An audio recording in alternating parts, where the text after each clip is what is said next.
Acción. Hola, ¿qué tal, gente? ¿Cómo andan? Bienvenidos y bienvenidas, espectadores.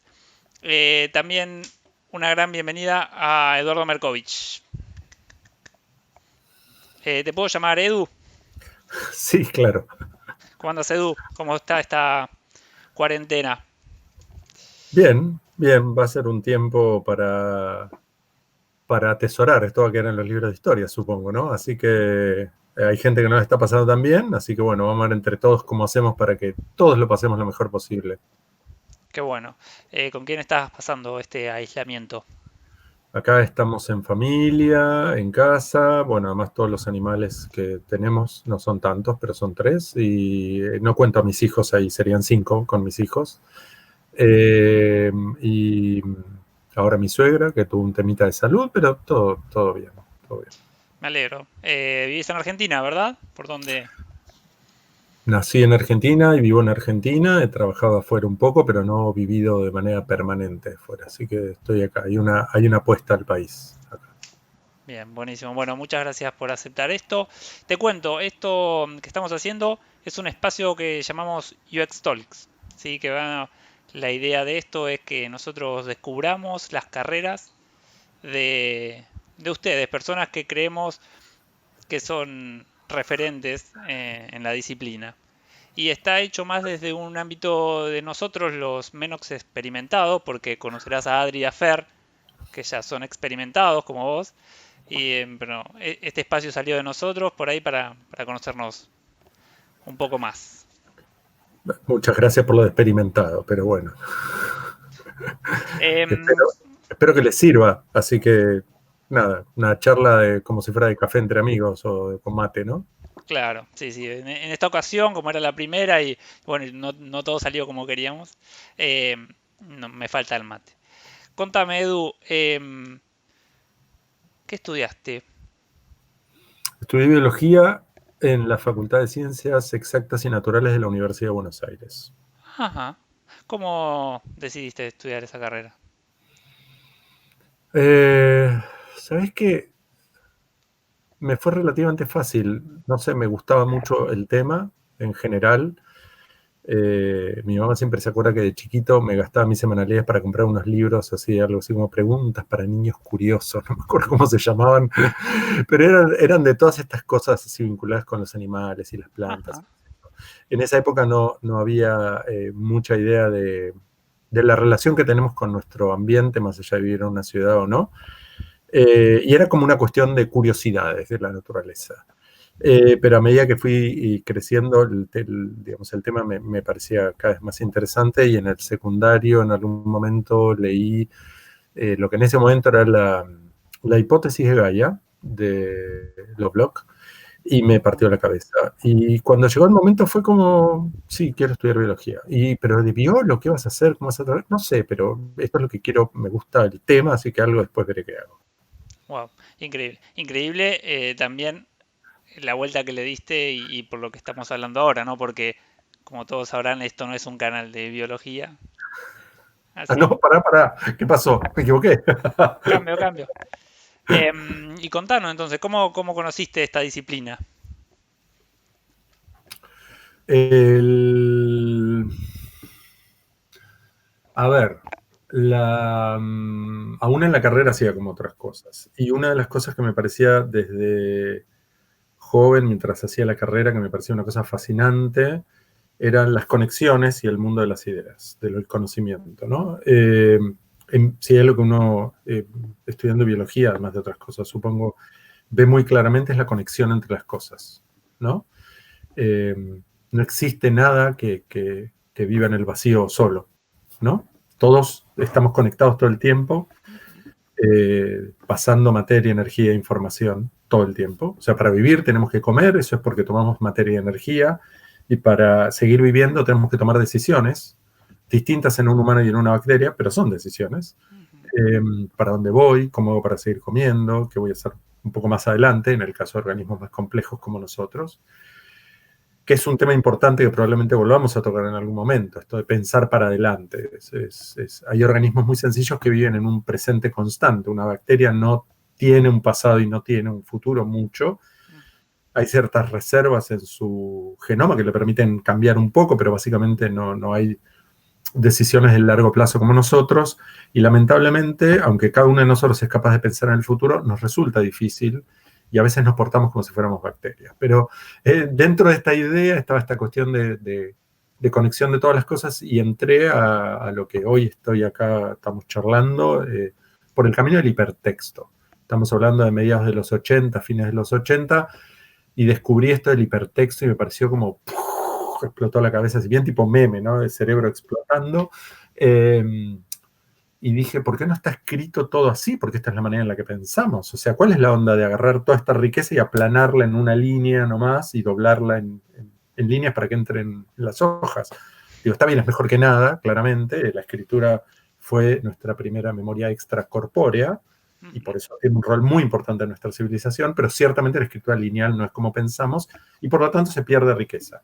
Empecé por ese tema del hipertexto. El hipertexto, pero después multimedial, me llevó rápidamente a lo que en ese momento era la hipermedia, como todo el mundo le decía. De ahí rápidamente encontré el tema de la usabilidad, porque uno podía diseñar cosas que estaban muy buenas, pero si eran difíciles de usar, no se pueden usar y no logran su cometido. Y en ese...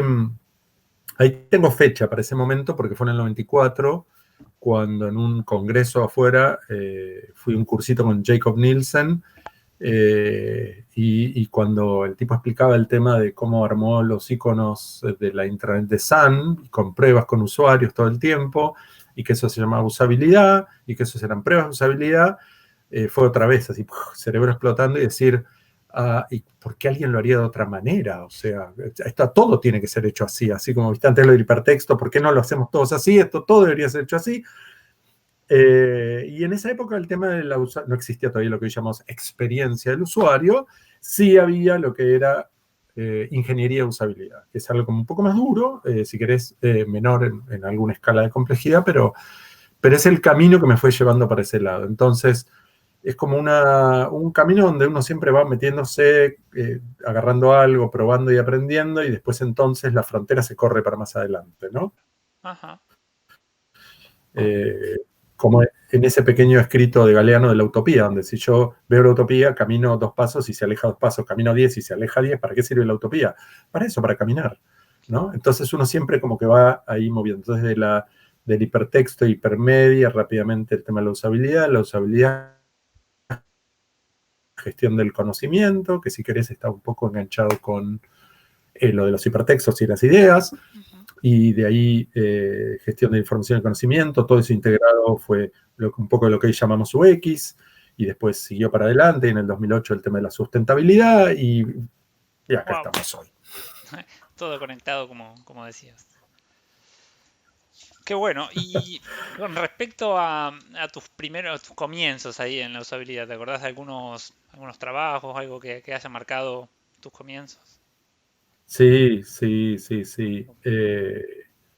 Me acuerdo una anécdota. Tengo muy mala memoria, así que me acuerdo pocas cosas, creo. Yo siempre, por lo menos, tengo la sensación que me olvido todo, pero hay algunas cosas que te van quedando cuando. O sea, ¿por qué, por ejemplo, empecé muy temprano con el tema del prototipado en baja fidelidad? Estábamos haciendo una intranet para Xerox. Habrá sido a mediados o principios de los 90 aproximadamente, no sé, 96, ponele, 97. La idea es, en ese momento, Xerox Argentina era como el foco de todo Cono Sur, y Xerox era una empresa muy grande, no era lo que había sido antes, pero todavía era muy grande, muy importante, y se proponían como The Document Company, ¿no? O sea, no solo hacemos fotocopiadoras, sino que vamos a gestionar información, que era una buena visión, después no la pudieron llevar adelante, pero eso es otra discusión. Y estamos haciendo un intranet que le iba a servir a los técnicos para trabajar los equipos. ¿Por qué? Porque hay equipos que son muy complejos, son muy grandes. Cuando hay un problema, el técnico tiene que viajar para ver qué es lo que pasa, y de repente le falta una piecita o le falta a veces algo que es solo software, y terrible, pero tenían que volver para agarrar lo que necesitaban y volver para el otro lado, pedir a alguien que los mande, era como complicado. Además, equipos de muy alta complejidad, y realmente ya que tengan en la cabeza todo lo que estaba pasando, se hacía muy difícil. Entonces armamos un intranet que tenía un montón de elementos, que eran partes que eran solo información, partes que eran software, partes que era enganche con el hardware. Pero el punto divertido de todo esto fue que estábamos probando prototipo, que lo habíamos hecho en papel, esa parte veníamos como bien, y lo dibujamos no tan en baja. Y además, como era Xerox, tenía impresoras láser color, entonces por supuesto, ¿cómo no lo voy a imprimir en color? Estoy en Xerox, digamos, justamente, ¿no? Entonces lo imprimimos en color, era re bonito. Eran prototipos en papel, pero eran como muy bonitos. Y empezamos a probar y de repente un técnico que venía andando muy bien, clic, clic, clic, clic, en papel, ¿no? Clic con el dedo, de repente se para y se queda pensando y digo, no entendió, algo no entendió acá, que hay un problema, y dice, a ver, voy para atrás, y fue y vino, y de repente me viene y dice, che, estos van a ser los colores realmente porque son como un poco fuertes, a mí me gustan los colores pastel. Y fue como, los colores son cualquiera, o sea, no importan los colores, no te preocupes, ¿no? Y en ese mismo test, un par de usuarios después, otro usuario, que a todo, digamos, el sistema andaba muy bien, ¿no? O sea, podían hacer todo lo que tenían que hacer, estaba todo bien, pero otro usuario repite el mismo patrón, ¿no? Va, viene, qué sé yo, y de repente en otro lugar que nada que ver con el primero, para, mira, vuelve para atrás, y claramente empezó a mirar, no a hacer lo que estaba haciendo. Y después de un rato de hacer, de nuevo levanta y dice, pero esta va a ser la tipografía porque a mí me gusta la Times New Roman, no, esta es la Arial, ¿no?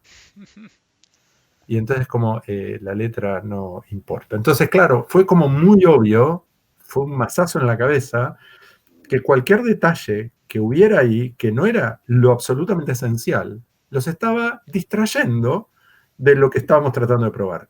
Y les estaba generando ruido cuando lo que estábamos tratando de probar un concepto, que además era un concepto complejo para la época, hoy en día sería bastante facilón, pero en esa época no estaba eso instalado, y era la primera vez que veían algo parecido. Y entonces fue, claro, qué importante ir a lo esencial y poner solo lo esencial. Entonces, eso se me quedó bastante en la cabeza, no solo por la baja fidelidad y lo que implica que cuando uno invierte tiempo en algo que en realidad no es lo que va a ir ni es importante, sino además esto que es un concepto general, que es vamos a lo esencial, qué es lo que realmente tiene que estar acá, que si no está, no funciona lo que queremos, y que de ahí para arriba, si ponemos las cosas bien, solo pueden agregarle valor, pero no deberían quitarle, digamos. Claro. Creo que esa es una de las cosas que han sido constantes a lo largo de mi carrera, probablemente de mi vida, que es esta búsqueda de qué es lo esencial. Vamos a lo esencial primero, después, si sobra tiempo y esfuerzo y plata y qué sé yo, vamos a ver algo del resto. Pero primero vamos a lo importante. Muy bueno. Muy linda experiencia. ¿Qué estás tomando de rico, Edu? Un té negro con frutos rojos y qué sé yo, está. Para un día lluvioso, horrible como hoy. Va horrible, lluvioso. Está bueno. Claro, bueno. Bueno, ya me contaste un poco cómo era la disciplina en ese comienzo, sí, que era más a nivel ingenieril. ¿Cómo la ves ahora a la disciplina? Es un momento maravilloso. La disciplina está difusamente definida, así que veamos un poco qué sería la disciplina, lo que llamamos hoy experiencia. En principio, por lo menos lo bueno, vamos a empezar por ahí, es que está establecida, tiene un nombre, no se discute, ya que esto es importante. Hay empresas que han demostrado en el mundo que invertir en una buena experiencia del usuario es algo que paga y vale la pena. Hasta ahí vamos bárbaro. La parte que todavía nos falta es, por un lado, me parece que como comunidad de práctica todavía tenemos que mejorar a nivel técnico una cantidad de cosas. No porque lo técnico sea lo fundamental, sino porque lo necesitamos para hacer las cosas bien. Y por otro lado, lo que me parece quizás más importante o más interesante a mí, digamos, no sé, para otros, ¿no? Es que tenemos que empezar a pensar un poquitito cuál es nuestro rol afuera de la propia comunidad. O sea, cuando cualquier grupo nace, está muy volcado para adentro, porque lo primero es reconocerse, ¿no? Hay un modelo que se llama doble bucle que explica estas cosas, el surgimiento de cosas nuevas. Ajá. Entonces, primero nos tenemos que reconocer, no soy yo solo, vos también, y él también, somos 3, somos 5. ¿Y cómo nos llamamos? Entonces nos damos algún nombre, que puede ir cambiando, por supuesto.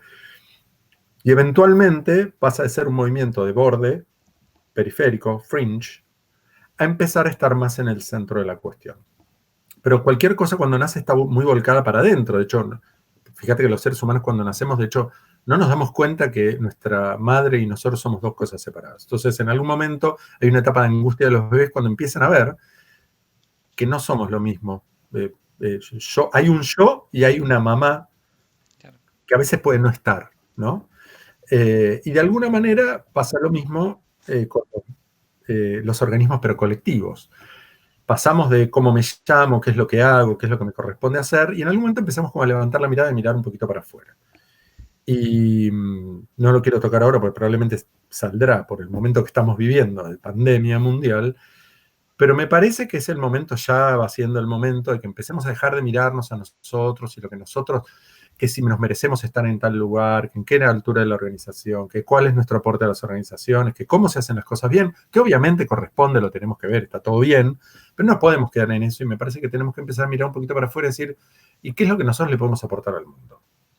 Porque no es poco lo que le podemos aportar al mundo. A ver, uno empieza diseñando interfaces, después empieza a diseñar pequeños sistemas, después se empieza a impactar en sistemas más grandes, después puede empezar a diseñar organizaciones de alguna manera, y eso tiene un impacto muy grande en la sociedad, pero aún sistemas relativamente pequeños, o sea, cuando alguien en Facebook decide que diseña las cosas de cierta manera, que te engancha en un pedazo del cerebro que nos cuesta limitar, ¿sí?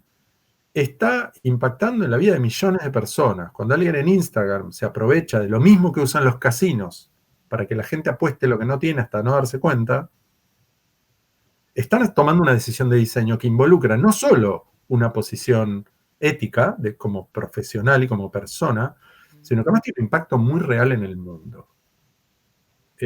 Cuando hicimos hay una frase que me encanta porque fue, no sé qué año era, el 2010, cuando hicimos el festival de UX y diseño inclusivo, el lema, que me parece que sigue siendo válido, por lo menos para mí es válido, es ¿qué mundo creas cuando creas? ¿Estamos favoreciendo que un montón de gente pierda tiempo en pavadas o que ¿me corté ahí? ¿Se cortó un segundo? Un poquito, sí. O que un montón de gente pueda empezar a pensar en lo que realmente le resulta importante y le gustaría hacer y ayudar y potenciar para que lo pueda hacer. Esto no quita que trabajemos para alguna corporación, una empresa, para nada. Digo, una cosa no quita la otra. Pero siempre podemos empezar a poner esa mirada sobre lo que hacemos y de a poco, a medida que crecemos y tenemos más capacidad de impacto, podemos empezar a mover más cosas, ¿no? Yo me acuerdo en algún evento donde hubo una charla de gente de una compañía que dio todos los trucos para hacer que la gente haga cosas que le convenían a la compañía, pero no a las personas. Y en algún momento tiraron como que no quería decir, bueno, podríamos discutir si esto está bien o mal, pero no importa ahora. La verdad me costó no levantarme e ir a decirle, sí importa ahora. Quiero que vos me expliques a mí cómo es que vos decís hacer esto sabiendo que el resultado es esta otra cosa. Cuando a mí me tocó el turno de hablar, lo comenté sin dar nombres y dejé el tema puesto. Tenemos una responsabilidad, los que diseñamos, en realidad, si nos ponemos en estrictos, uno no puede diseñar una experiencia porque hay mucho de la experiencia que viene de la historia previa y las características de cada persona, ¿no? Pero si alentamos o nuestro diseño trata de alentar cierto tipo de experiencias, nos tenemos que hacer responsables por qué tipo de experiencia estamos creando en el mundo. Claro. Cool. Y te hago una pregunta con respecto a esto, a lo que decías al principio, del generar como la comunidad y bueno, también con esto del respeto y de la disciplina. ¿Cuál es tu pensamiento sobre las comunidades? Por ejemplo, ICSA La Plata, ICSA Buenos Aires y otras que hay. ¿Qué me podrías contar al respecto de eso? Me parecen fundamentales, me parece muy importante y a veces me da un poquito de pena que muchas chicas y chicos nuevos no se dan cuenta del valor que tiene, porque los que tuvimos que hacerlo solos, sabemos que es difícil y es lento. Hoy en día estirás un dedo y tenés un montón de cosas a disposición, pero la más valiosa no es leer artículos de alguien de otro planeta, parece a veces, que llega al nuestro, No estamos en realidad tan lejos porque hay cosas que hacemos en Argentina al mejor nivel del mundo, pero lo más valioso de eso es poder contar con profesionales que son capaces de compartir su experiencia y su tiempo para ayudarte a que lo que a ellos les tomó muchos años hacer, vos lo hagas más rápido y puedas seguir más rápido, Claro. ¿no? Es decir, al revés que el derecho de piso, de alguna manera. A mí me tomó 5 años hasta que pude decir, bueno, sí, me siento confiado como para poder dar una charla y contarle a otros cómo se hace un test de usabilidad. Después no tenía nadie con quien hablar, solo había un libro prácticamente, y no tenía proyectos todo el tiempo donde hacerlos. Primero lo hice porque yo quería, sin cobrarlo. Después lo puse como un opcional. Y después de cierto tiempo dije, bueno, ok, yo hago las cosas de esta manera y cuesta tanto. Si a vos te parece que esto no, pues seguro vas a poder contratar a alguien que lo va a poder hacer y sin incluir esto acá adentro, pero yo sin esto no lo hago. Entonces, es muy valioso que en una comunidad de práctica haya gente que te lo puede compartir para que vos no te tomes 5 años, ¿entendés?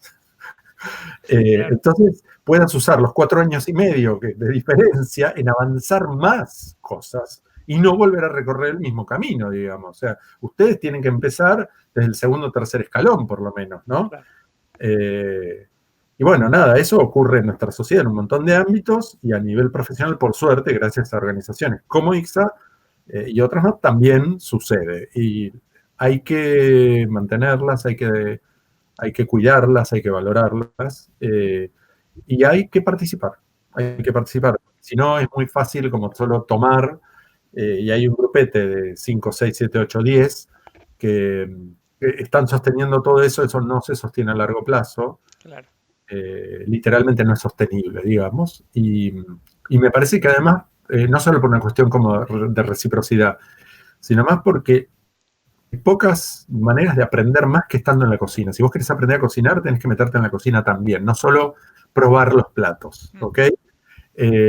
Participar en estas organizaciones te da un aprendizaje no solo más rápido, sino más como mucho más fuerte de qué es lo que hay metido en todo esto.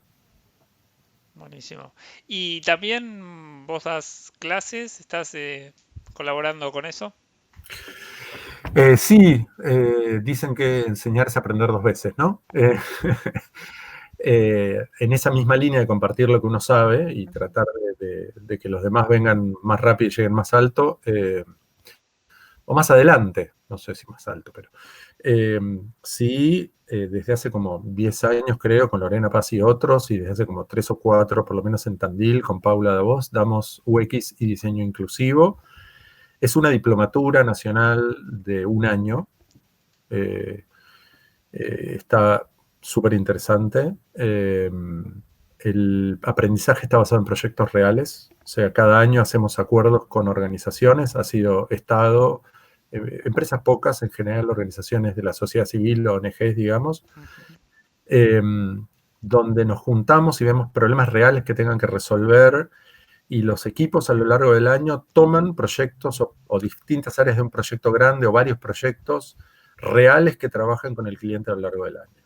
Entonces, el cierre de la materia es la entrega de esto que fue trabajado a lo largo de todo el año, la entrega formal al cliente, y vemos, digamos, toda la parte de UX en general, y con un énfasis importante en diseño inclusivo por una cuestión de valores. Creemos que la inclusión y la diversidad es un valor. De nuevo, si querés, conecto con el tema de la biología. La diversidad en cualquier ecosistema es un valor, es positivo. El problema en general es falta de diversidad. No, el problema no suele ser que sobre diversidad. Y entonces tenemos un énfasis importante en la accesibilidad y en la inclusión. Desde hace además 2 años, por pedido popular, la damos también en Mar del Plata. Y siempre fue híbrida entre, digamos, por mes, que es cada módulo, tiene un encuentro de 2 días enteros muy intensos presencial y después el resto del mes es en línea. Ah, qué bueno.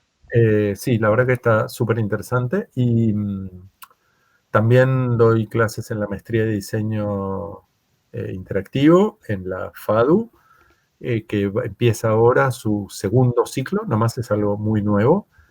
Y he dado clases en, no sé, UTN, en otros lugares de UBA, ya ni me acuerdo. Qué bueno, qué Flash. bueno. Qué buena la diplomatura, que la podemos hacer desde acá de La Plata. Acá todavía estamos un poco verdes en carreras de ese estilo, pero estamos en proceso. Espero.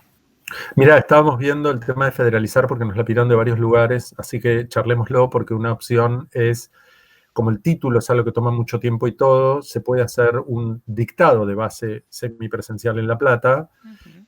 que de última el título lo haga la UNICEN, la Universidad del Centro, que es la que lo hace ya ahí en Tandil, con lo cual sí, charlémoslo porque es perfectamente factible. Perfecto, bueno. Bueno, te estuve googleando un poco antes de esta charla, obvio, y quería preguntarte, porque justo lo nombraste, ¿cuál es tu relación con estas organizaciones, sí, organizaciones sociales, si no me equivoco, y tus proyectos con ellos? Bueno, no sé, es como hay no sé, hay una historia de siempre de tratar de estar vinculado con la realidad y de no quedarse en el caso propio y de ver lo que uno, desde el lugar de uno puede como aportar. Así que sí, hay una larga historia. Cuando hice mi primera empresa en el 94, que se llamaba Gaia Sur, cuyo nombre de hecho viene de este juego entre lo macro y lo micro, lo local y lo global y todo eso. Eh, Todo el mundo que entraba a Gaia Sur sabía, yo de hecho no definía Gaia Sur como una empresa, era como gente que hace lo que le gusta y trata de vivir la mejor manera posible ayudando un poco. Entonces todo el mundo sabía que se cobraba muy bien, se trabajaba fuerte, pero así como se cobraba muy bien, como un cuarto o un tercio de tu tiempo no se cobra, porque se trabajaban con ONGs. Después, con el tiempo, hay algunas cosas que fueron cambiando, porque me di cuenta que cuando es gratis a veces no se valora, lo cual es una pena, pero tiene que ver con nuestra sociedad, que es básicamente capitalista. Podríamos charlar un buen rato acerca de cómo el capitalismo está mostrando ya sus quiebres de una manera difícil de tapar. Eh, o por lo menos el capitalismo así extremo, engurriento, bestial, ¿no? Pero eso estuvo como siempre.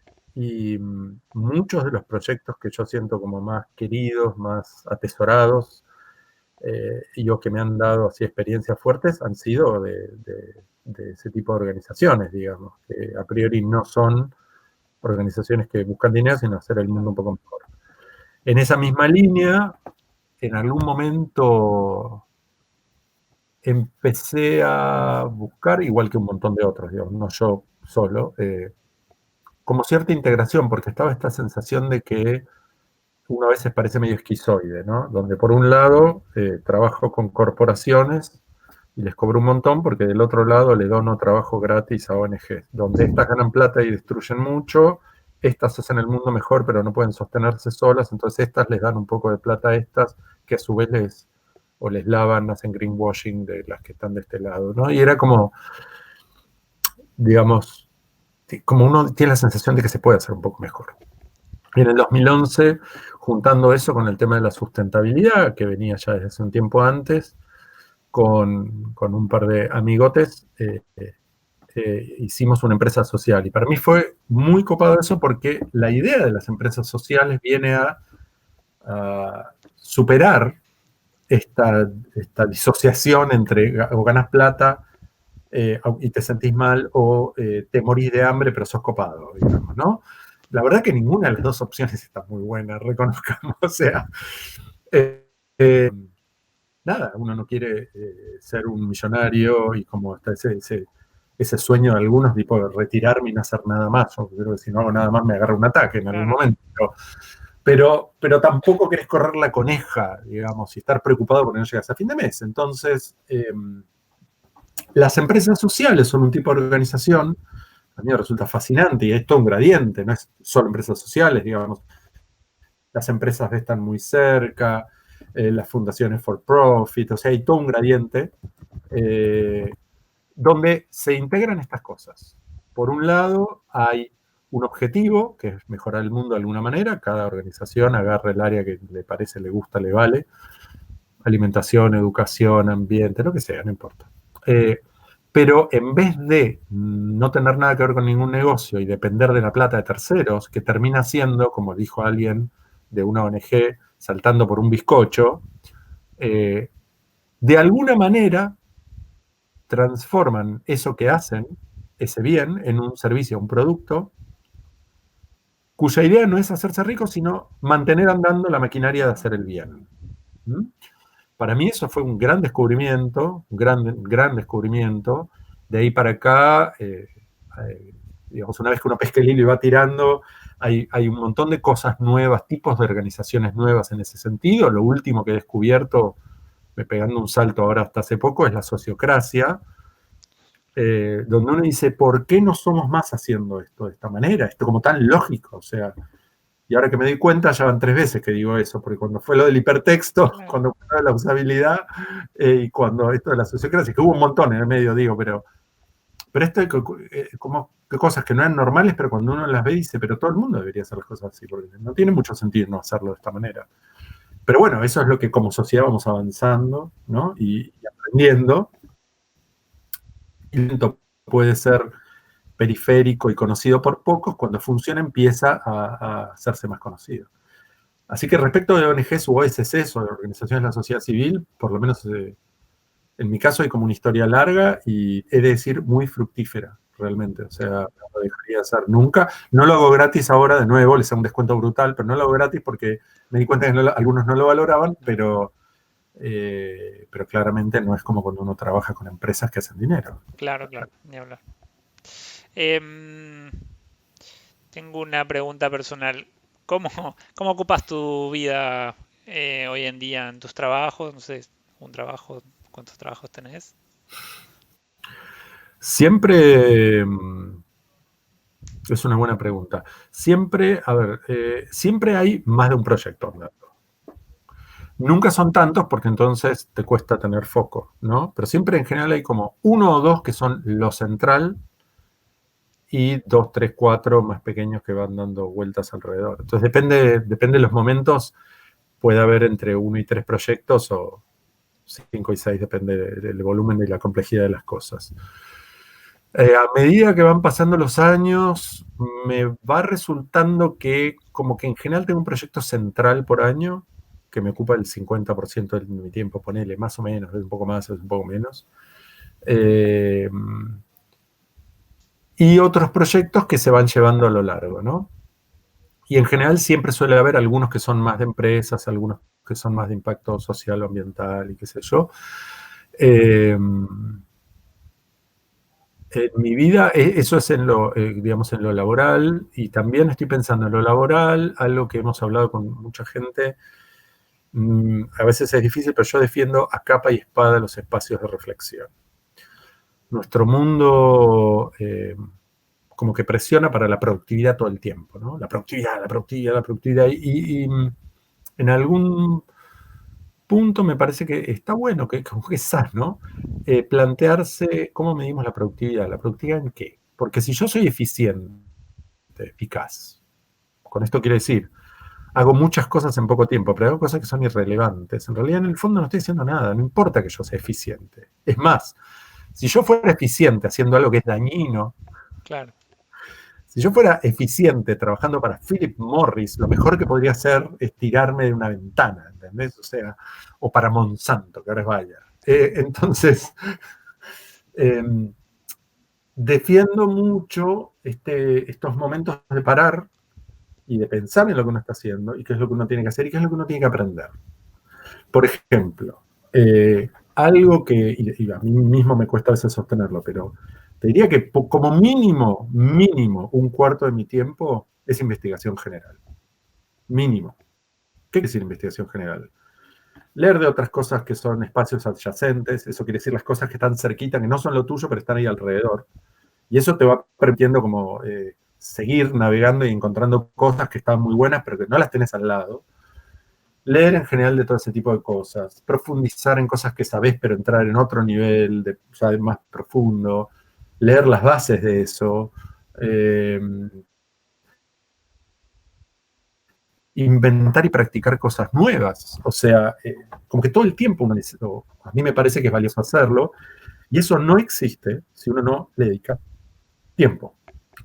En ese sentido, Hemifacio hace mucho tiempo me mostró esta matriz de urgente e importante, que tiene varios nombres, pero que me parece muy interesante, y es toda una manera, es una de las tantas maneras que uno tiene de ver y decidir cómo usa el tiempo, que me parece que hoy es uno de los grandes lujos, decidir cómo uno usa el tiempo, y decidirlo uno en función de sus criterios, y no porque una empresa me pone algo en un dispositivo que llevo encima y que le conviene que yo mire eso, ¿no? Si vos tenés una maldad, tenés importante y no importante, y urgente y no urgente, te quedan 4 cuadrantes. Algunos son obvios. Si tenés algo que es urgente e importante, hacelo y hacelo ya. Está claro. Sí. Si tenés cosas que son ni importantes ni urgentes, depende de la mirada, vos podrías decir, no la hago, no me importa, o uso algo de ese tiempo para estas cuestiones como de fondo, ¿no? Si tengo algo que es urgente pero no importante, veo si lo puedo delegar, si hago yo, veo qué hacemos. El truco es, ¿qué pasa con lo que es importante pero no es urgente? Porque lo urgente tiende siempre a pisar lo importante. ¿Ok? ¿Qué sería importante no urgente? Es decir, che, me quiero mantener en un razonable estado de salud, tengo que hacer un poco de ejercicio. Che, hace rato que no veo a fulano o a fulana, me encantaría tener una tarde para sentarnos a charlar así tomando el mate, ¿no? Esas cosas son importantes, pero no son urgentes. Entonces, ¿cuál es la manera de poder hacerlas? Crearles un espacio, literalmente crear, abrir el resto y defender ese espacio. Porque siempre hay algo urgente, sobre todo en este mundo apurado en el que vivimos, en esta sociedad en la que vivimos, siempre hay algo urgente y siempre hay algo interesante, todo el tiempo. Hay una total sobreoferta de todas esas cosas. Entonces, si yo no le hago un espacio y tomo la decisión de hacer esas cosas, no las voy a hacer nunca. Entonces, saludos ahí al perro.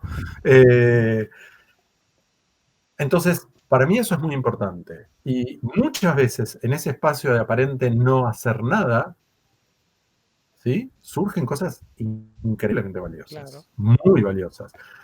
En algún punto, incluso me pongo hasta en el punto de vista de una defensa, si querés, casi económica del ocio, hay proyectos y clientes que no valen la pena y que mejor me quedo haciendo nada y leyendo y pensando y discutiendo con otros, porque ese tiempo invertido en eso me va a volver mucho más importante que en un tiempo que no está valorando lo que me pide. ¿Sí? Claro. Obviamente no es fácil, si no estás llegando a fin de mes tenés que hacerlo para cobrar y llegar a fin de mes. Pero después de cierto momento de práctica profesional y cierta edad o tiempo de práctica o lo que sea, ya en general quienes estamos en esto tampoco estamos corriendo la conecta. Y me parece que incluso ponerse en esta postura hace que te vaya mejor, ¿no? Me costó a mí mucho tiempo esta relativa obviedad de que uno puede agarrar y decirle no a un proyecto. Parece casi tonto que uno venga y lo diga, sí, uno puede, obviamente, pero no me era obvio al principio. Y nada, de nuevo, en esto de recorrer el camino solo, uno trata de decirle a los demás, gente, fíjense cuáles son los criterios para aceptar un proyecto, ¿no? Bueno, estábamos hablando de cómo es el tiempo en general, sí, es eso, es más o menos, es una idea de cómo va. ¿Y esta rutina de la cuarentena te ayudó un poco a tener ese espacio libre o al contrario tal vez tuviste menos? Ay, me encantaría, me encantaría. Envidio esos que dicen que se aburren en cuarentena. A ver, no, por un lado, los que hacemos estas cosas y estamos vinculados a la tecnología de una u otra manera, la tecnología no es el foco de lo que hago, pero tiene mucho que ver. Tenemos las herramientas para trabajar en línea a distancia con los demás hace mucho tiempo. Entonces, para nosotros no es que ahora nos pega y decimos, uy, ¿cómo vamos a hacer? ¿No? Digamos, no es un problema. Obviamente no es lo mismo que sentarse y verse. Claro. Hay un montón de dinámicas de equipo que uno hace que son en persona y no es lo mismo en línea, pero uno sigue laburando, digamos, hay un montón. Yo estaba feliz en algún punto cuando empezó la cuarentena, no por la cuarentena en sí, porque es un problema grave lo que tenemos, y da para hablar en algún momento porque es un problema que nos lo generamos nosotros, claramente. Pero dije, bueno, voy a tener tiempo para avanzar en mi lista de libros, que crece más rápido de la que la puedo ir leyendo, siempre hay más adelante. Y no, porque al principio pusimos un poco al hombro un poquito esto de ayudar junto con ICSA y otras organizaciones, UX y qué sé yo, y después todo el tiempo medio ayudando a algunos que están llevando proyectos de este tipo.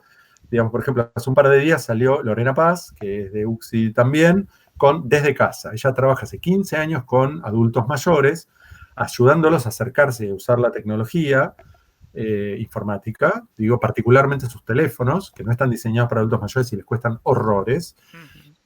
Y se dio cuenta del problema grave que implica para ellos estar en su casa. Ellos tienen una vida que está profundamente ligada a lo físico, aunque su físico no esté muy bien, pero digamos, hay un montón de rutinas. Salgo a la verdulería a comprar y qué sé yo. No se manejan, no es que entran a un supermercado en línea, hacen el pedido, que se los manden. No, les resulta muy complejo. Entonces, esta limitación que es doble, por un lado la cuarentena, estrictamente hablando desde lo social, preventivo o legal, pero además asociada a su propia fragilidad, porque son grupos de riesgo, los pone en un lugar muy complicado al no manejar estas tecnologías. Bueno, hizo un sitio desde casa.abuelostech.com que reúne información para ayudarlos en esta circunstancia. De nuevo, tiene 15 años de hacer talleres con adultos mayores, ¿no? Bueno, nada, acá participé en la nada en esto, absolutamente. Lo está haciendo también con con Paula Davos, que también es de UX, y otras chicas, y qué sé yo. Cecilia Policastro, que es especialista también en accesibilidad, etc. Pero entre el laburo, estas cositas que uno va ayudando, y alguna que otra cosa alrededor, así con temas de salud que aparecen en la familia, con algún adulto mayor, y qué sé yo, la verdad, estoy más cansado que antes, ¿qué querés que te diga? O sea, yo quería leer y creí que iba a tener tiempo para eso, por lo menos acá no. Uno arranca algún ratito de acá y de allá, pero para los que tenemos hijos además es todo un tema. Mis hijos son relativamente grandes, ya son adolescentes, pero también implica un tiempo de llevar la convivencia, de que la tarea del que están en secundario en el hogar, que es más lindo jugar con los amigos en línea, obviamente, de que no pueden salir a ver los amigos. Bueno, nada. Acá la estamos llevando bien. Hay gente que está en una situación obviamente como complicada y tratamos de ver cómo se puede ayudar desde lo que uno hace. Buenísimo. Muchas gracias por sincerizarte tanto con el tema familiar. Algo que siempre nos gusta en Ixta preguntarle a nuestros invitados, porque siempre está re bueno cuando nos cuentan los casos felices, ¿sí? Los happy paths de sus proyectos. Quería saber, espero que tu memoria funcione, a ver si tenés algunas experiencias, un poco estos fracasos donde uno aprende o puede iterar, que nos puedas acercar. Mira, me puedo acordar algunas particularmente catastróficas, si querés. Mejor. Pero en general las catastróficas para mí tienen que ver con lo humano. Porque en realidad me cuesta pensar en alguna porque me equivoco todos los días, todo el tiempo. Me parece que el truco está en ir regulando, a ver, equivocarse o que algo salga mal, ¿no? ¿Cuál es la definición de eso? Si la definición es que se cae medio mundo, bueno, no pasa muy seguido, por suerte, digamos. Uno por lo menos mete la gamba diferente a lo largo del tiempo, ¿no? Pero si la definición de que algo no salga bárbaro es equivocarse, eso pasa todo el tiempo, todo el tiempo. Lo que uno trata es de regular la probabilidad respecto del momento de la circunstancia. ¿Qué quiero decir? Uno todo el tiempo está como leyendo, aprendiendo, hablando, qué sé yo, y probando cosas nuevas. Entonces, en ese probar cosas nuevas uno experimenta literalmente todo el tiempo. Digo, no es que todos los días siempre hay algo nuevo, pero literalmente todo el tiempo va viendo cosas nuevas, ¿no? Entonces, nunca salen de primera como uno quería. Claro. Siempre, o sea, siempre es así. Siempre sale menos de lo que uno querría, esperaba, le hubiera gustado. Entonces, y esto pasa todo el tiempo. O sea, a ver, cuando hace relativamente poco, gracias a Tomer Klechevsky, conocí el Art of Hosting, la gente del Art of Hosting, empecé a probar. La primera vez que hice cosas no me salieron bárbaras. ¿Sí? Entonces, ¿fue un fracaso? Sí y no. Depende cómo lo definas, ¿no? Entonces, pero ahí lo hice la primera vez, usé una técnica y dije, ok, me gustó cómo salió esto, pero esto horrible. Pero claro, no planteé esto en este momento, entonces después no quedó claro acá y tuve que aclarar cuando ya estábamos acá adelante. Ok, la próxima vez lo aclaro al principio, ¿ok? Después, lo mismo con, por ejemplo, estructuras liberadoras. Entonces, La primera vez que hice un 2-4 todos, salió bastante bien, pero no salió perfecto. Claro. ¿Sí? Entonces, ¿me equivoqué? Sí. ¿Fue terrible? No. Entonces, como que uno lo que hace es experimentar en espacios donde tiene cierta más seguridad, cierta tranquilidad, la escala es apropiada. Entonces, por ejemplo, si estoy aprendiendo una técnica nueva que la leí todavía no la hice nunca, por ejemplo, para una dinámica de grupo, Ujú. y tengo una instancia donde con un grupo de CEOs vamos a definir una estrategia para la... No, no la voy a probar la primera vez en el grupo de CEOs en un día entero entregado a un retiro para definir estrategias. No, Claro. ¿se entiende? Lo voy a probar en un grupo más pequeño, tener confianza, con gente más cercana. Entonces, ¿me voy a equivocar? Me voy a equivocar. No, vamos a equivocar. Pero no va a ser terrible y vamos a aprender. Entonces, me gusta como... Me han comentado alguna vez esto de, pero vos siempre te sale bien. No, no es que siempre me sale bien, es que depende cómo uno pone la evaluación. Si yo digo, esto salió como quería, todo esto no salió como quería, pero ahora aprendí a hacer todo esto y la próxima vez va a salir mejor, es difícil que el balance sea negativo. Ujú. ¿Entiende? Ahora, grandes aparruches, digamos, sí, los he tenido, como todo el mundo. A mí me duelen o los considero cuando tiene que ver un dolor en lo personal, alguien en quien yo confiaba, que ha pasado en la época de las .com, que estaba en algún lugar y que hizo un montón de cosas y que nos dejaron tecleando, colgando mal. Ha pasado. Por suerte, por una cuestión de cómo uno va haciendo las cosas, no me hicieron agujeros terribles. Si yo me he equivocado 1000 veces, pero cuando yo me equivoco me hago cargo de mi equivocación. Así que en general, incluso aún con una equivocación, las cosas terminan bien, ¿no? Qué sé yo, uno calculaba que le iba a tomar cierto esfuerzo a algo, hace algo, llega hasta acá y dice, ¿sabes qué? Me estoy dando cuenta que esta solución no es la ideal. Voy a tener que volver atrás y ponerle todos estos días de esfuerzo de nuevo. Pero ¿sabes qué? Yo me equivoqué, ahora que me di cuenta, no te preocupes que, o sea, lo único que te pido es que me des un toque más de tiempo. Yo me hago cargo. ¿Tá? Entonces, desde ese lugar, yo creo que cuando uno toma la evaluación de qué está bien y mal, desde este lugar de cómo uno va aprendiendo y probando cosas, y cuando uno se hace cargo de las cagadas que hace, porque todos hacemos cagadas, uno se hace cargo, las dice claramente, y estableció una relación con como un mínimo nivel de calidad en la comunicación, ¿sí? Ujú. Nada de esas equivocaciones son catastróficas. ¿Se entiende? Es como muy raro que se tenga que dar algo tan mal como para que sea catastrófico. Claro. Porque aun cuando uno va y lo dice y no hace un drama de eso, ni lo oculta, le dice, mirá, la verdad que, pero ahora que lo miro, no me parece, entonces, ¿verdad? Y yo me hago cargo. Y el otro después, che, qué cagado haber perdido esta semana, pero bueno, la verdad que me gusta esta solución que tenés. Y bueno, vemos cómo hacemos para compensar con el tiempo, qué sé yo. No importa, lo hacemos. Entonces, al final, en general las cosas salen bien. Salen bien. Qué bueno. Como el vivo de hoy, que no lo pudimos transmitir y bueno, vos muy paciente, me dijiste no hay problema, empezamos cuando se pueda y bueno, y acá estamos. Estamos, ¿viste? Así que ya la próxima vez ese error no lo vamos a tener, así que está todo bien. Excelente. Te hago una pregunta, en el ambiente que vos trabajás, hay chicos jóvenes o poco experimentados en el UX, UI, depende con qué perfil entren.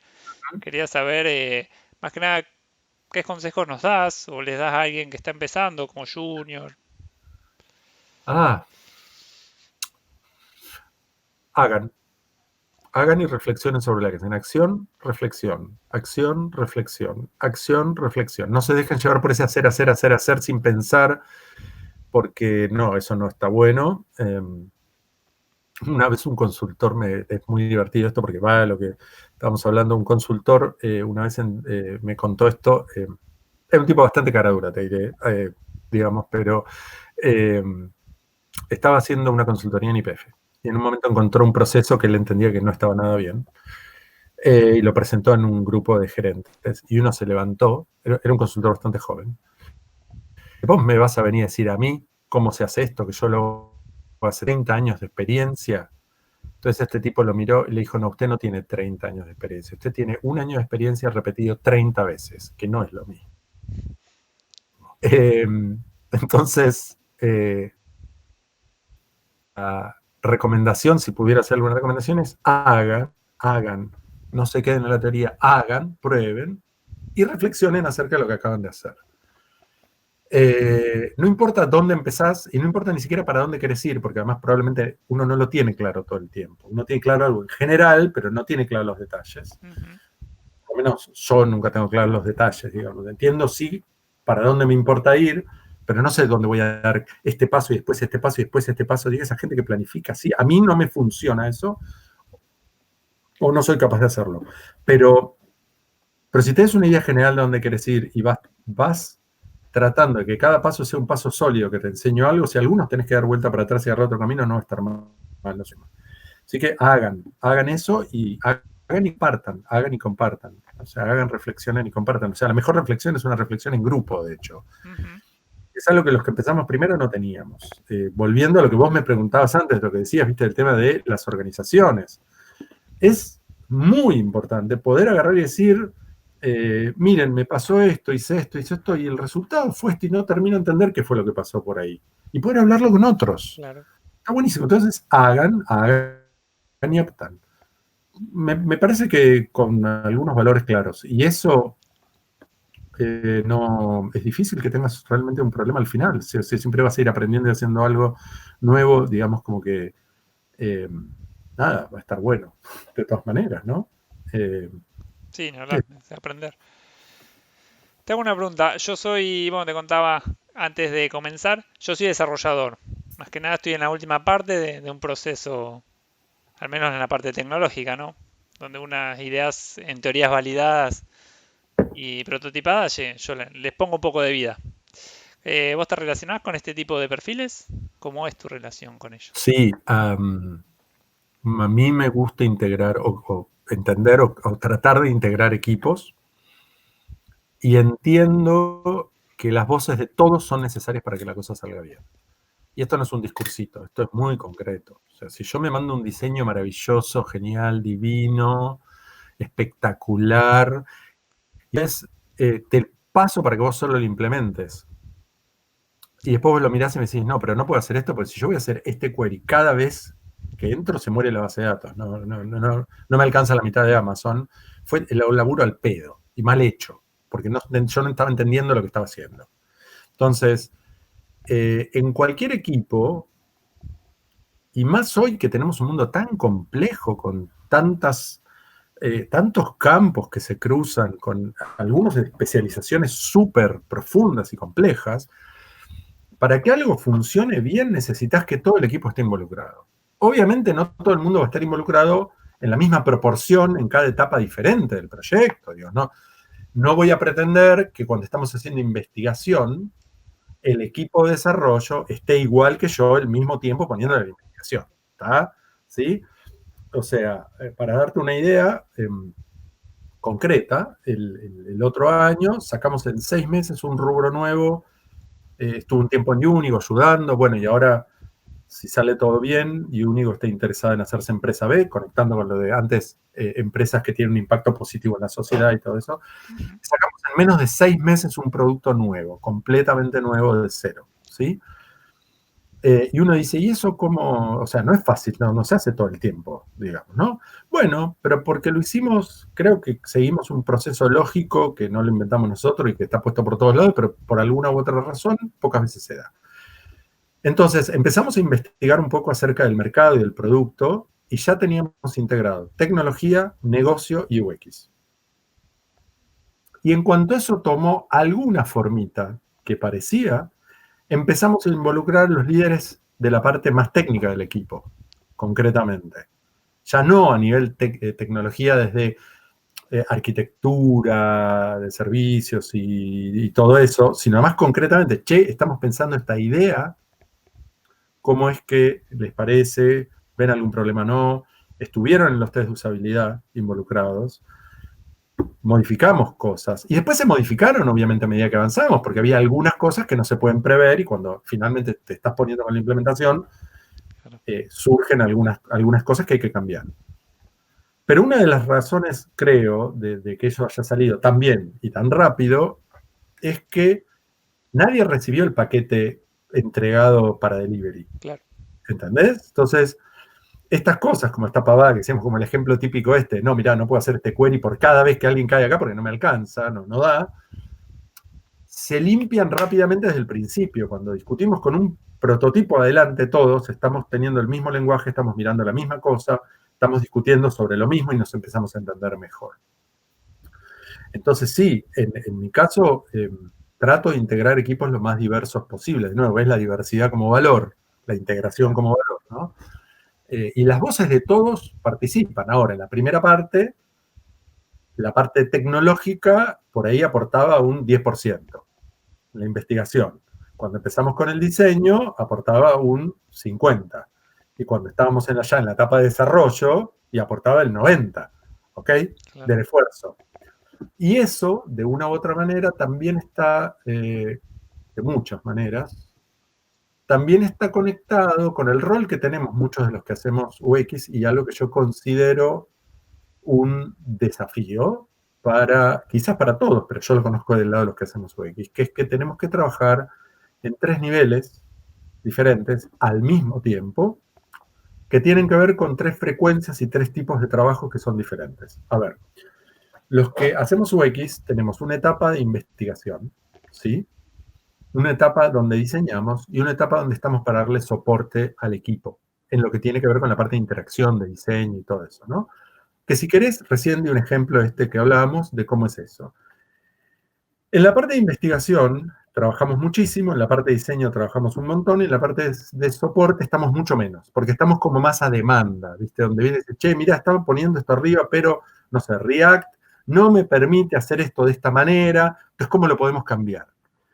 Ahí uno está a demanda, medio que uno ya discutió con todo el equipo, ya todos vimos lo que había que hacer, surgen pequeños detalles que hay que bancar y buscar una solución gaucha balanceando complejidad, ¿no? Con beneficio y costo, ¿no? La investigación es una actividad de muy baja frecuencia y de larga duración.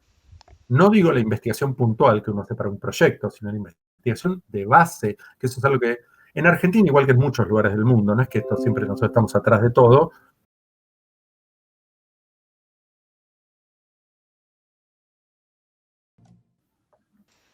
Bueno, gente, estamos de vuelta, se nos cortó, se nos hizo un poco larga la conversación con Edu.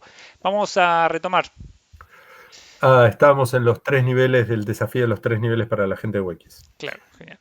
Bien, entonces, decíamos, la investigación de base es una actividad de largo aliento, de frecuencia muy baja, digo de nuevo, no la investigación puntual de un proyecto, sino investigación de base, ¿no? Bien. Entender quiénes son la gente con la que interactuamos, cuáles son sus cuestiones generales, digamos, etcétera, su contexto, en fin. Después del diseño, es una actividad que tiene una como frecuencia más alta, digamos, generar resultados más rápidos. Ponerle que una investigación de base puede durar en el orden de meses, 2, 3, 6, pero es en orden de meses. Mientras que el diseño es una actividad del orden de semanas, 2 semanas, 3 semanas, ¿sí? Y el respaldo es una cosa que se resuelve en el día. Tengo esto, ¿qué podemos hacer? Listo, acá está la solución, ¿ok? Entonces, vos pensá, tenés primero 3 actividades que tienen una frecuencia de operación muy diferente. Y eso te impone como un modo mental muy distinto. Después, al mismo tiempo tenés eso desplazado en el tiempo. ¿Qué quiero decir? Es decir, vos estás investigando acá algo que el equipo va a usar dentro de un tiempo. Por eso estás investigando todo el tiempo, para tener esa información cuando haga falta. ¿Sí? Porque decís, che, nos encantaría ahora entender estos clientes por qué son así, hacen estas cosas. Bueno, no puedo ir atrás 3 meses en el tiempo, 2 meses, para ir a buscar esa data, ¿no? Entonces, vos estás al mismo tiempo investigando, diseñando y respaldando al equipo. Ahora, la investigación que haces ahora es para diseñar después, y el diseño que haces después es para implementar más adelante todavía. Entonces, los de UX tenemos que corremos con el equipo a nivel respaldo, pero al mismo tiempo corremos adelante del equipo haciendo diseño.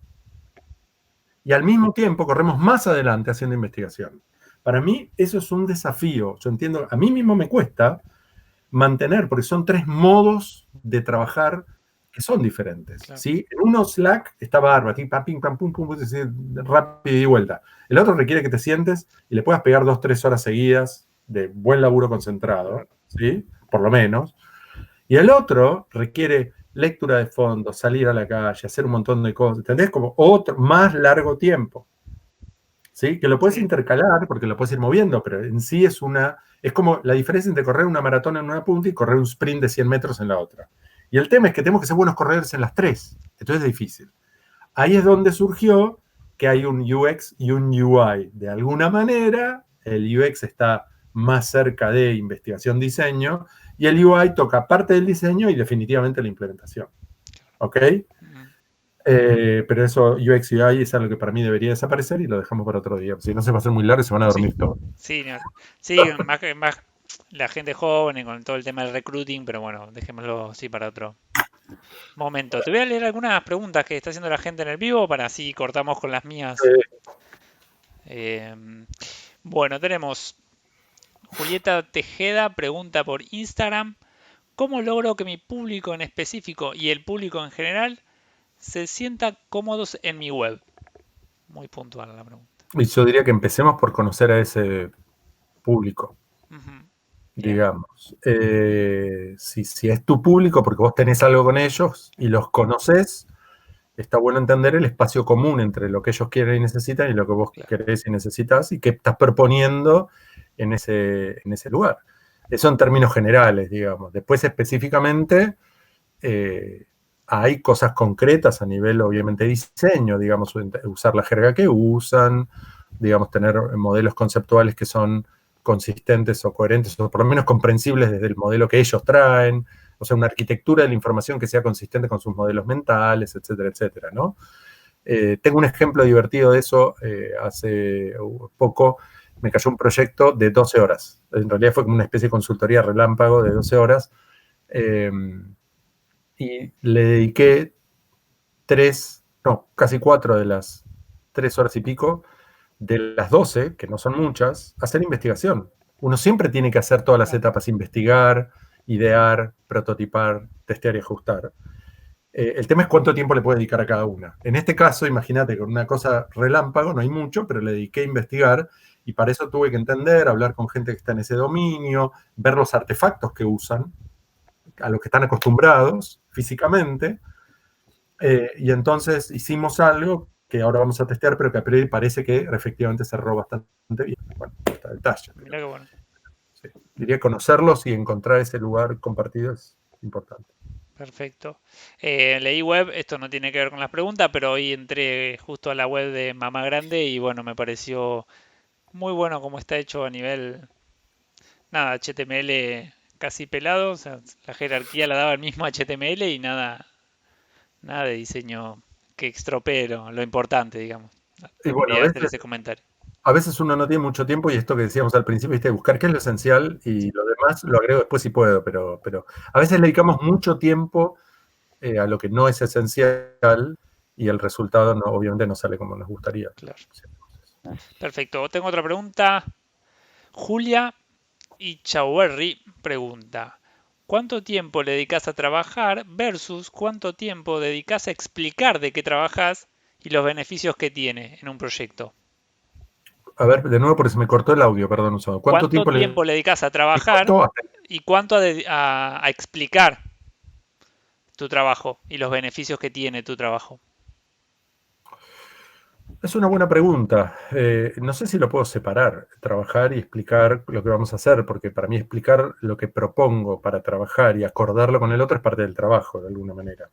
Ujú, Pero me parece que invertir tiempo y esfuerzo en un acuerdo claro y compartido de qué es lo que vamos a hacer y cómo lo vamos a hacer es absolutamente fundamental. excelente. Absolutamente. Digamos, más allá de mi propia experiencia en proyectos, te puedo decir de investigaciones que me ha tocado hacer, donde la falta de claridad en los acuerdos resultaba efectivamente en problemas muy importantes, y era un problema comunicacional, no era un problema de fondo, pero el problema comunicacional generaba mucho lío, mucho lío. Entonces, soy a veces medio no, soy bastante obse en algunas cosas, pero particularmente eh, está bueno hacer que los talks de cada uno funcionen a favor, ¿no? Digo, pero particularmente con el tema de procesos. y si quieren, conectemos esto con mi formación biológica. La vida no es una cosa, la vida es algo que sucede, es un proceso, ¿sí? Es algo que se cambia con el tiempo, que tiene un ciclo, etcétera, etcétera. Entonces, llevar un buen proceso no te garantiza que vas a tener un buen resultado, pero definitivamente aumenta las probabilidades de que llegues a un buen resultado. Dentro de entender cuál es el proceso, de nuevo, y conectando con esto de que yo siento que lo mejor es integrar equipos, porque nadie tiene la papa, nadie es el Da Vinci iluminado único, ¿sí? Que lo único que quiere son manos que repliquen lo que hace, sino que todos aportamos algún punto de vista. Entonces es muy importante que dentro del equipo, y para afuera en lo posible también, todos tengamos claro qué es lo que queremos hacer, por qué lo queremos hacer, cómo vamos a medir el éxito de eso y qué etapas o procesos o actividades vamos a seguir para lograrlo. ¿Sí? Y que tengamos un acuerdo puesto y cuanto más explícito mejor. Digamos, yo tomo bastante tiempo para desarrollar mis propuestas porque quiero que estén claras. Digamos, más allá que con el tiempo uno va ganando, y con sobre todo gente que ya uno lo conoce, cierta confianza y cierto lenguaje común, igual me tomo el tiempo, aunque sea cortito, de poner las cosas. Esto que decíamos hace un rato también de siempre tenés que hacer el proceso de entender, idear, prototipar, testear, ajustar, aunque lo hagas muy cortito, pero hay que hacerlo. Está mal no hacerlo. Una cosa es decir, tengo solo 1 hora para investigar. Ok, ¿qué hago con esa hora? Claro. ¿Sí? Pero lo que no puedo hacer es decir, no voy a investigar nada. Si no conozco el tema, no puedo no investigar. De esa manera, está bueno tener acuerdos claros de cómo uno va a proceder y por qué uno propone eso. Y eso no quiere decir que todo lo ponga por escrito, porque tomaría mucho tiempo, pero trato de poner todo lo esencial y el resto hablarlo con la gente. Y de hecho, había hablado de sociocracia antes, si uno mira, sociocracia tiene muchas cosas muy interesantes, pero una de ellas es que separa la operación, la separa para integrarlas mejor. Lo que quiere es que no se confundan. Entonces aclara, una cosa son operaciones y otra cosa es gobernanza. ¿Qué quiero decir con esto? Las operaciones es llevar adelante lo que acordamos que vamos a hacer de la manera en que sea que lo vamos a hacer. Pero además tenemos espacios donde reflexionamos el acuerdo de cómo vamos a hacer y qué estamos haciendo. ¿Sí? Y son tan importantes que se ponen espacios regulares. Regular puede ser igual una vez cada 6 meses, no importa. Donde vamos a discutir eso. Pero entre uno y otro no lo discutimos excepto que sea algo muy grave y entonces lo sacamos de la operación y lo discutimos en una reunión de gobernanza. Es muy importante eso. ¿Sí? Porque cuando se mezclan tenés el desastre. Perfecto, qué bueno. Julieta Tejeda, la chica que preguntó primero, repregunta sobre la pregunta que te había hecho del público de su web, ¿te acordás? Sí. ¿Me escuchas bien ahí? Sí, sí. El tema puntualmente es que cuando se apunta a dos tipos de públicos, ¿cómo satisfacer a ambos? Uno es más técnico y conocedor del tema y el otro lo necesita atraer, dice que se interesa por la web. O sea que... Ok, es un caso, si quieren, que creo que aparece frecuentemente, pero en principio, si ese sitio le está hablando a esos dos grupos es porque hay algo en común, empecemos por ahí. Bien. No es que a mí se me ocurre poner un sitio de construcción donde por un lado hablo de mansiones de 5 millones de dólares y por otro lado de casas prefabricadas, digamos, y nada en el medio. Si se le habla a ese grupo de gente es porque algo tienen en común. Entonces ahí ya tenemos un área común. Después sucede que puede haber intereses particulares, por supuesto, pueden no ser 2 grupos, pueden ser 5. ¿Tá?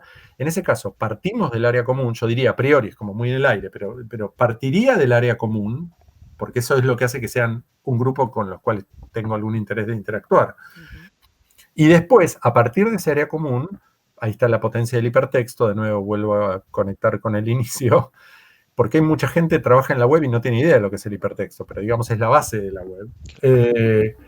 Donde yo tengo que poder darle suficientes pistas para que cada uno vaya por el lugar que le interesa. Y eso de ninguna manera se cruza o impide que lo haga el otro. O sea, por ejemplo, si yo pongo un sitio donde estoy hablando en un lenguaje X a los chicos acerca de ciencia, estoy hablando de un caso concreto que ayudo, una revista de ciencia para chicos, ¿sí? Hecha por el mismo grupo que hace ciencia, una revista de ciencia para adultos. Entonces, hay todo un montón de cosas que se están trabajando, están diseñando lo que sería un nuevo sitio, y hay un montón de partes que tienen una cosa que claramente habrá para los chicos. ¿Por qué? Porque el lenguaje, el tamaño de los textos, las ilustraciones, todo. Y de repente hay una parte donde cambia el lenguaje y hay menos ilustración. No hace falta que yo, por más que amén que dice que es para profesores y maestres, digamos, ni siquiera hace falta. Cuando un pibe viene leyendo todo lo que llega a este lugar, claramente entiende, esto no es para mí, a mí no me están hablando en este lugar, ¿se entiende? Cuando un docente mira al otro, entiende que eso lo está leyendo, pero es para los chicos. Pero cuando llega a la parte donde hablamos de planes pedagógicos, actividades áulicas, dice, ahora me están hablando a mí. Entonces, se puede coexistir perfectamente. Para eso tenemos que tener, ¿se cortó? ¿No? Sí, Hola. sí, tenemos que tener. Un buen conocimiento de cuál es la parte en común y cuál es la parte que cada uno requiere o quiere o busca en particular. Perfecto. Excelente, muchas gracias. Lu Vázquez pregunta, nos cuenta, tengo ganas de empezar a trabajar en UX. ¿Cuán difícil es insertarse en el mercado laboral y qué tipo de capacitación necesito? ¿Hay empresas que puedan tomarme y de paso formarme? ¿Es importante la edad? Tengo 28, dice. La edad, no sé, no me imagino, no para 28 por lo menos, digo, hay extremos, obviamente, si tuvieras 15 años te diría no vas a poder trabajar en una empresa legalmente, y si tuvieras 75 te diría podría ser, pero te va a ser difícil, te vas a tener que poner con un montón de cosas que probablemente no conoces mucho. Ojo, alguna persona adulta maneja bien las cosas, pero no es la mayoría. La edad no creo que sea un tema. La inserción laboral no debería serlo porque las empresas están desesperadas por gente que sepa de todo esto. Desesperadas. Y efectivamente no es fácil. No es fácil porque he ayudado a armar unos cuantos equipos de UX a esta altura. No es fácil buscar gente buena, no es fácil buscar gente que sepa. A mí, a título personal, esto no representa a nadie más que a mí, pongo claro. No me importa tanto lo que la gente sabe, sino la actitud. ¿Qué quiero decir con esto? En un campo nuevo, por definición, no hay mucha gente que ya sepa, porque el campo es nuevo, Claro. ¿correcto? Pero me importa gente que tenga la materia prima necesaria para aprender lo que tenga que aprender. ¿Qué quiero decir? Tiene que ser gente que le guste aprender, y por investigar no voy a hacer investigaciones de UX, digo, probar cosas nuevas de las cuales no sabe y meterse y hablar con expertos y ver cómo puede conectar con lo que hace. Si no, va a seguir haciendo siempre lo mismo, digamos, va a ser un pony de un solo truco, Claro, ¿no? sí. Entonces, no creo que sea un problema la edad, no debería ser un problema la inserción laboral si tenés algún mínimo de experiencia que te haga útil. Si no, puedes hacer lo que muchos hemos hecho a lo largo de la vida, que es que empezamos haciendo algo gratis para ganar experiencia. A veces no te van a pagar para ganar experiencia. Después llega a cierto nivel, probablemente un poco sí, pero hasta ahí. Y respecto a lugares para formarse, hay un montón de grados muy diversos de calidad y de formaciones diversas. Hay alguna gente que te va a dar más formaciones, organizaciones, que te van a dar una formación más técnica, concretamente, y te van a dar mucho más de JavaScript y qué sé yo, si quieren, más cerca de lo que hace la gente que hace UI, si quieren. Y hay otras que te van a dar algo mucho más vinculado al diseño y la investigación, ¿sí? Ya hemos hablado de un par, creo que me había olvidado de comentar que ahora voy a dar alguna clase también en un curso para investigación en UX en la UB, que se está abriendo ahora. Y eso, por ejemplo, es investigación en UX, ya es como un área bastante específica, ¿no? Claro. Y hay un montón de lugares, por citar uno, Acámica, que dan formaciones que son básicamente en línea, con lo cual se pueden hacer cuando ustedes quieran, que duran pocos meses y que te dan una buena base para empezar a salir y decir, mira, soy capaz de hacer algunas cosas. Y por supuesto, como en cualquier trabajo y todo eso, después hay que ganar experiencia más concreta y eso depende, por suerte, de cada uno de nosotros, ¿no? O sea, uno tiene como que invertir para empezar a cosechar después, hay que sembrar primero. Entonces uno por ejemplo, ayuda a organizaciones gratis, pero empieza a ganar algunos trabajos para mostrar una cartera de trabajo. Claro, excelente. Perfecto. Acá tengo una pregunta justo que tenía que ver con todo este tema del aislamiento. ¿Crees que desde UX podemos hacer algo para que los más afectados por el parate laboral generado por la pandemia puedan subsistir o retomar su trabajo? ¿Se entendió? Sí, yo creo que sí. Yo creo que sí. Y hoy estábamos hablando con gente de ICSA, con Walter Becerra, que no nos deberíamos, me parece, quedar en eso nada más, que sí podemos hacerlo. De hecho, cuando empezó todo esto, a ver, con ICSA y UXI hicimos, y el Movimiento por el Diseño Inclusivo, hicimos instructivos para trabajar y estudiar en línea, y ayudamos en persona a una municipalidad y a una facultad, digamos. O sea, sí, claramente podemos ayudar. En principio, simplemente porque nosotros tenemos experiencia en manejar estas cosas así, pero además porque podemos diseñar cosas mejores para eso. Pero además, y permítanme que haga un salto, ¿quién era que había preguntado? Perdón, ¿cómo era el nombre? No tiene nombre esta persona. Bueno, quien sea que haya preguntado, gracias por la oportunidad, pero me parece que es como casi una obviedad decir que estamos pasando por momentos críticos. Momentos críticos que son culpa nuestra y nada más que nuestra. Está más que claro, cualquiera que le eche la culpa a los chinos, a la naturaleza, a los virus, qué sé yo, está tratando de echar la culpa para otro lado y no mirar lo que nos toca. Digo. Esto es culpa nuestra, igual que el cambio global y la crisis climática, esto es culpa nuestra. ¿Está? Nosotros estamos creando un mundo que tiene todas las condiciones perfectas para lanzar pandemias regularmente. ¿Está? Todas. Claro. Las condiciones físicas, naturales, geográficas, funcionales, de procesos, de instituciones, todo lo que quieran, donde hay países que todavía discuten que no hay que hacer nada porque hay que cuidar primero la economía como si la economía esté muerta. ¿Ok?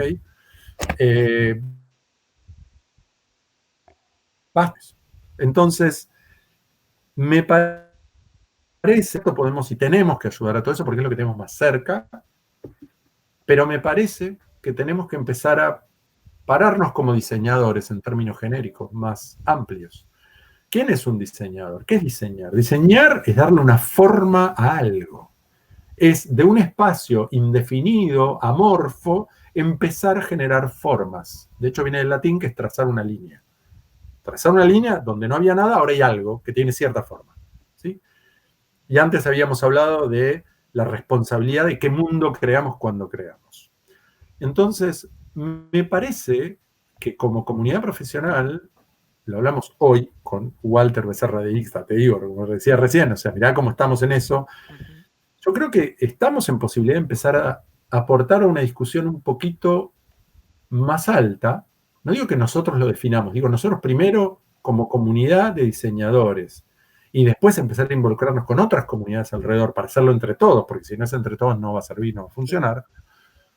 Empezar a diseñar cómo podría ser una sociedad que nos gustaría más, cómo podría ser una sociedad más cercana a nuestro ideal, cómo podría ser una sociedad donde manejemos mejor una pandemia, primero como esta, cómo sería o cómo podría ser o cómo nos gustaría que sea una sociedad donde reduzcamos la probabilidad de que haya pandemias, cómo podemos balancear el cuidado de las libertades y la privacidad con el cuidado común de todos nosotros. ¿Sí? ¿Cómo podría ser una sociedad donde, es una discusión larguísima, ¿no? Los estados cumplan mejor su rol, entendiendo que primero hay que definir que algunos creen que el estado no debería ni existir prácticamente, otros dicen, no, el estado tiene que definir todo, está claro que cualquier extremo va a ser problemático, digamos, pero ¿por qué no? Si nosotros tenemos herramientas para entender situaciones, para imaginar situaciones alternativas y para darles forma, y no solo hacemos diseños de interfaces e interacciones y sistemas, sino también organizacionales, ¿por qué no empezar a participar en la discusión que ya existe en algunos otros ámbitos de cómo diseñamos una sociedad un poco mejor para todos, digamos, ¿no? Este trabajo de alguna manera, sin saber que venía nada con la pandemia, lo empezamos el año pasado, en ICSA, con ICSA y otros grupos más, cuando hicimos la primera reunión de los 10 años, y la idea era ya en ese momento, de nuevo, sin pandemia ni tanto, era empezar a decir, mirar para afuera y decir que como comunidad profesional, en qué podemos impactar en nuestra sociedad y con quiénes tenemos que juntarnos a charlar para empezar a darle forma a como estos impactos que queremos tener. Con lo cual,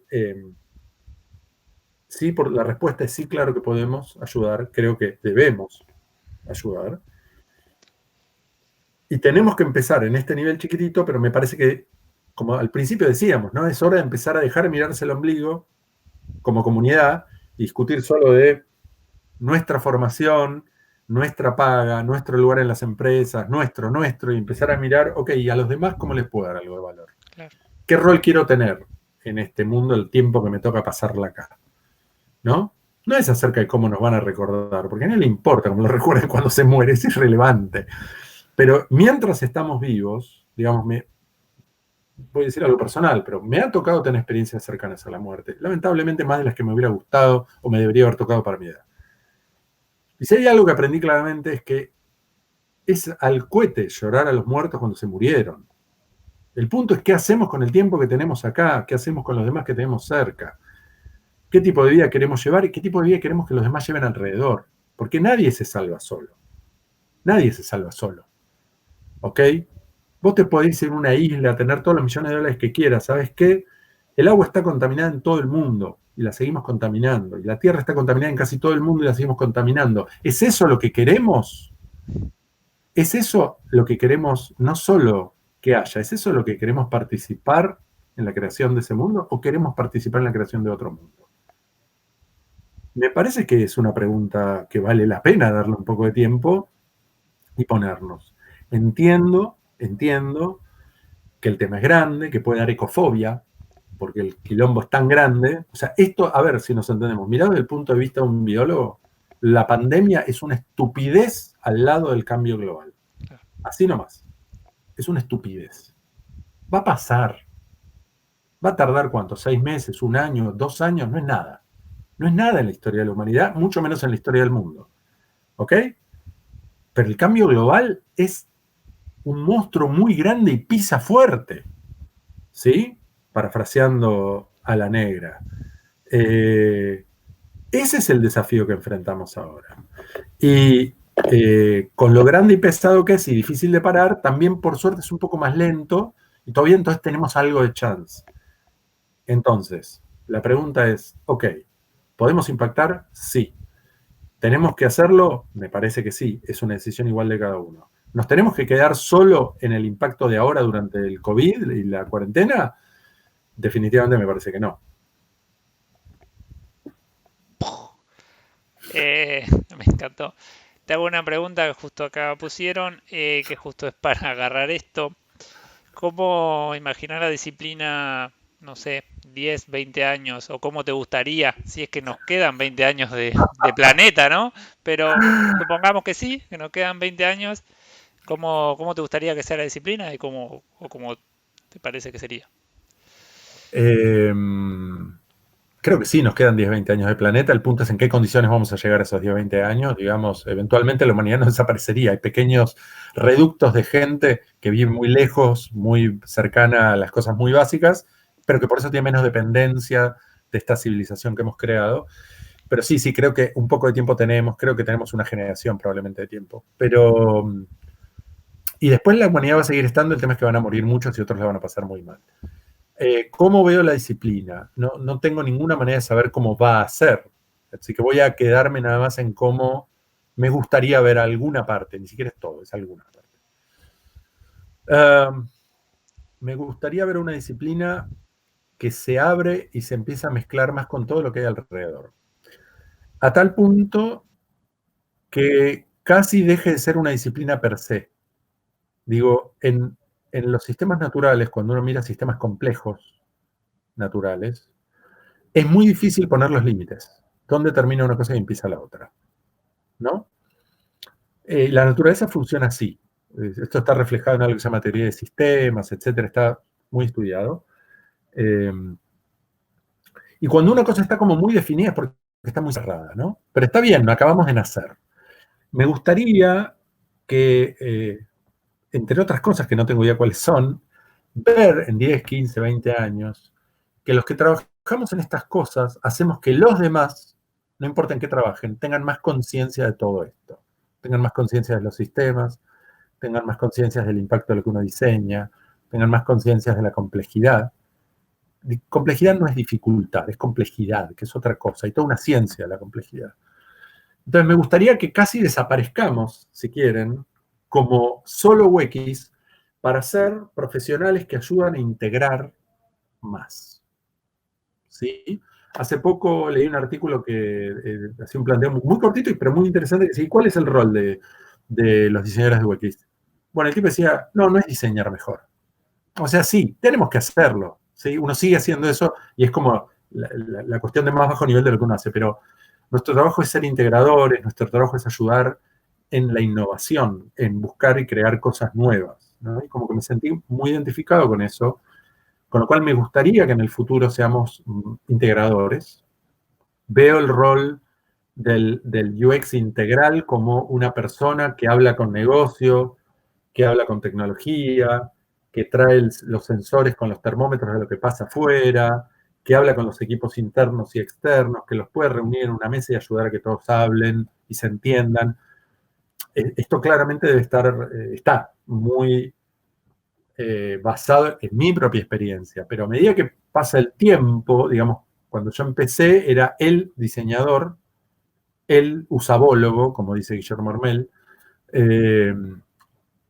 pero a medida que pasa el tiempo siento que lo más importante que yo hago es que los demás puedan hacer su laburo mejor y no lo que yo hago. ¿Se entiende? Sí, por supuesto, aporto ideas, modelos, tengo algún insight cada tanto que sirve, todo bien. Pero siento que el trabajo más importante es que reúno mesas de gente que normalmente no se habla tanto. Si querés ejemplos extremos, hablemos del AFIP, el monotributo, que fue en el 2000, ni me acuerdo cuánto, ya 3 años, 4, qué sé yo, no sé. Hacer que puedan entenderse, que puedan todos ver más de lo que el otro ve y entender más de lo que el otro entiende, y por lo tanto lograr entre todos algo de mucha mejor calidad y mucho más funcional de lo que había antes. Entonces me gustaría una profesión que mire más para afuera, no es dejar de mirar para adentro, pero decir que eso ya está y sabemos cómo se hace y lo hacemos, punto, ¿no? Que esté más conectada con lo de afuera a nivel humano y que esté más conectado con lo de afuera en el nivel del desafío biológico, sociofísico que tenemos, de sustentabilidad, porque nuestra civilización como es ahora no es sustentable, digamos, ya no vale la pena siquiera discutirlo. Tenemos que estar pensando soluciones, no discutiendo si es así o no es así. Trump todavía sigue discutiendo que no, pero ese es Trump y son Bolsonaro y Piñera, lamentablemente, ¿no? Me da pena porque son países hermanos, vecinos, que realmente deberíamos estar en otro lugar y miren lo que está pasando. Es un desastre, es un desastre. Entonces esa gente va a seguir estando, no vale la pena discutir mucho porque no va. Lo que tenemos que estar es discutiendo qué sociedad queremos y cómo la empezamos a dibujar y cómo la empezamos a hacer, ¿no? Por eso yo estoy planteando un proyecto de agrorobótica, porque la manera en que hacemos comida no es sustentable como la hacemos hoy. No se puede sostener mucho más tiempo realmente. Es una cuestión física, de nuevo, no es una discusión solo de valores, ni nada, es una cuestión muy concreta, biológica. Usted lo dice cualquiera que va al campo, incluso los que usan la tecnología actual, se están dando cuenta que tiene un límite. Me gustaría entonces una comunidad que se integre a diseñar cosas de más alto nivel y que permee tanto alrededor que casi no aparezca como comunidad, que haga que todos los demás tengan un poquito de UX. Si no sé, se me pueden ocurrir 20.000 cosas si querés, pero me parece que ya te estamos aburriendo a lo demás y son detalles, pero es como lo principal. Buenísimo, muchas gracias Edu. Para ir cerrando, ¿nos querés recomendar algo para leer? Libro, YouTube, podcast. ¿Qué sé yo? Bueno, los de diseño es muy concreto. El podcast de Mariana Salgado, que es una capa, Diseño y Diáspora, tiene cantidad infernal de material excelente, excelente, excelente. Para los que estamos en diseño, les diría, pero vayan. Y está haciendo ahora colecciones, que es súper interesante, donde hay temas y te dice, bueno, y porque pasó los 100 hace un rato ya. Las 100 entrevistas hace rato. Entonces ya es largo, es grande. Y si bien uno puede empezar en orden, es como difícil, y está bueno porque ha hecho colecciones por temas, ¿no? La educación en diseño, la sustentabilidad y el diseño con impacto social, etcétera, etcétera. Está súper bueno, eso está muy bueno. Les diría que a mí me parece bueno leer cosas que no son de diseño ni de UX. Digamos, hay textos fundamentales, básicos, como, por decir algo, Lo pequeño es hermoso, la economía como si las personas importaran. Es un libro del 50 de Schumacher, cortito, chiquitito, fundamental. Realmente se lee en un rato, pero las ideas que tiene siguen siendo tan válidas hoy como hace medio siglo. Y hace a todo esto que estábamos hablando, ¿no? Es decir, gente que se olvida y pone la economía delante de la gente, como que, ¿no?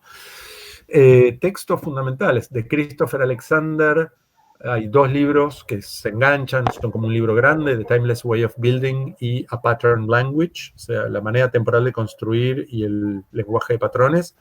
Son fundamentales como textos para cualquiera que vaya a diseñar, porque tiene que ver con entender, crear un todo integrado y crear soluciones que realmente funcionen. Es irrelevante que lo que él escribió es para arquitectura. Todo el 100% de lo que escribió es aplicable a lo que hacemos. Y uno solo más para no pasarme, que lo recomiendo mucho. Estos son libros como generales, digo, es una lista que tengo hace rato. Hay un libro que es solo las fotos de una muestra fotográfica. Tiene muy poco texto. Y el texto que tiene es cortito, es lo que encabeza cada gran bloque y es solo poético. Se llama La familia del hombre. Es una muestra fotográfica del mediados del siglo XX,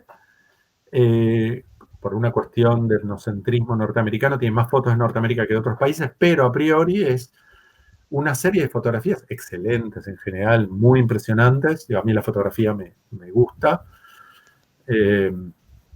Acerca de la humanidad y algunas cosas comunes que tenemos. El amor, la comida, el trabajo, el nacimiento, la muerte, ¿no? Ujú.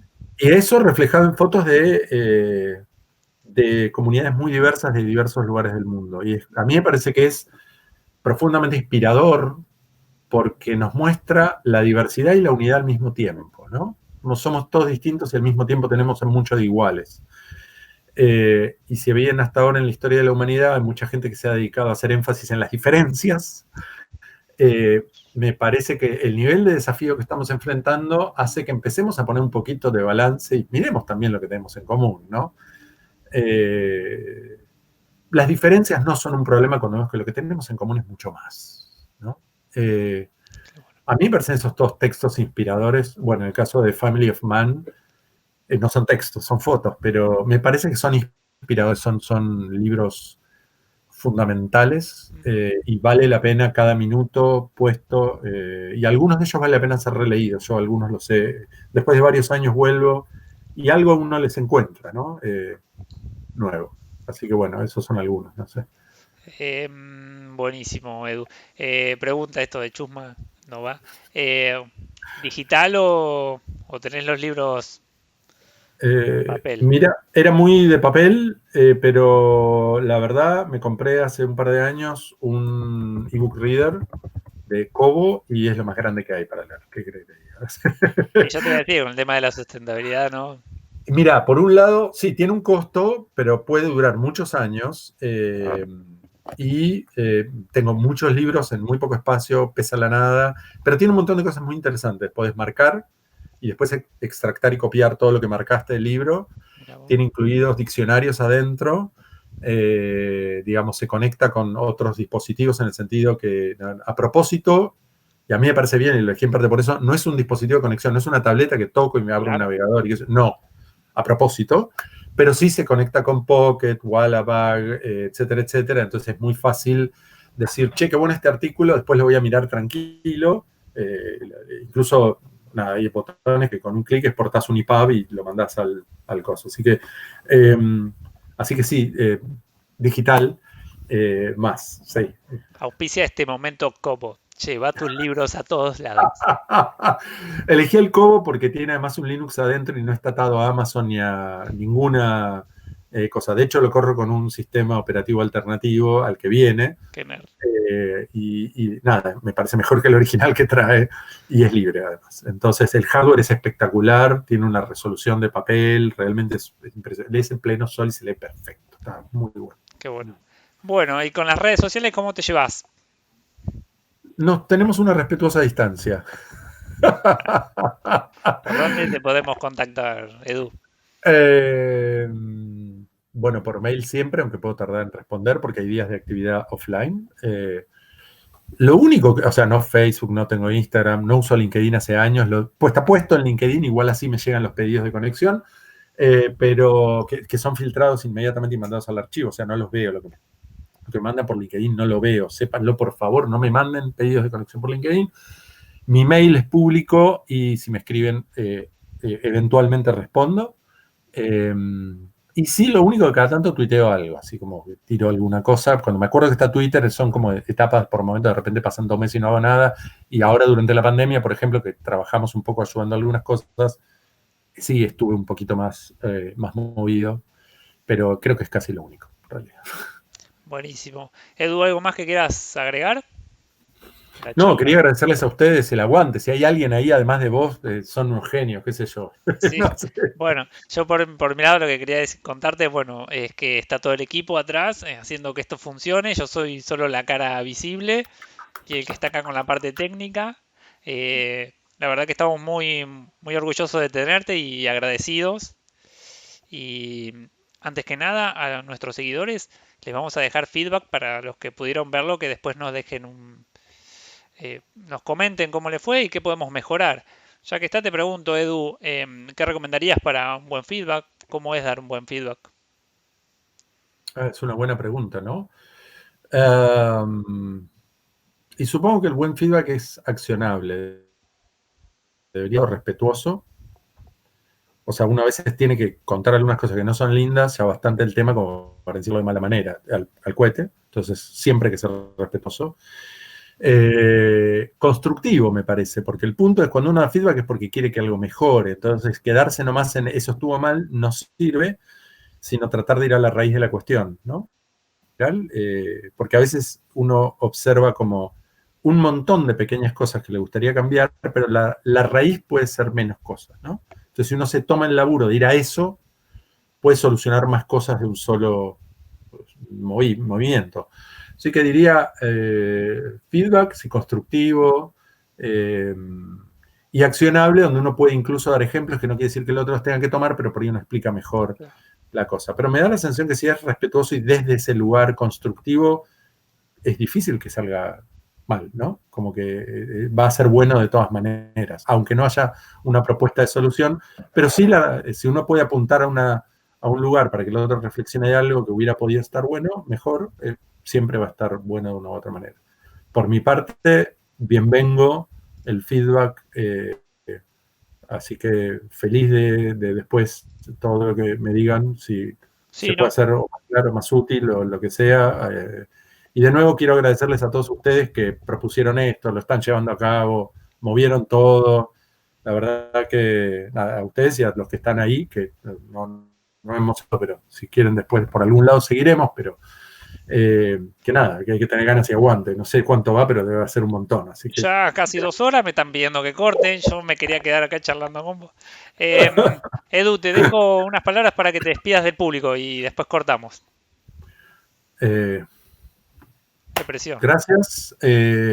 Y sigamos juntos y sigamos pensando y haciendo juntos. Si estamos en línea con algunas de las cosas que charlamos, nos vamos a encontrar seguro en el camino y va a estar bueno. Así que gracias a todos. Gracias, Edu.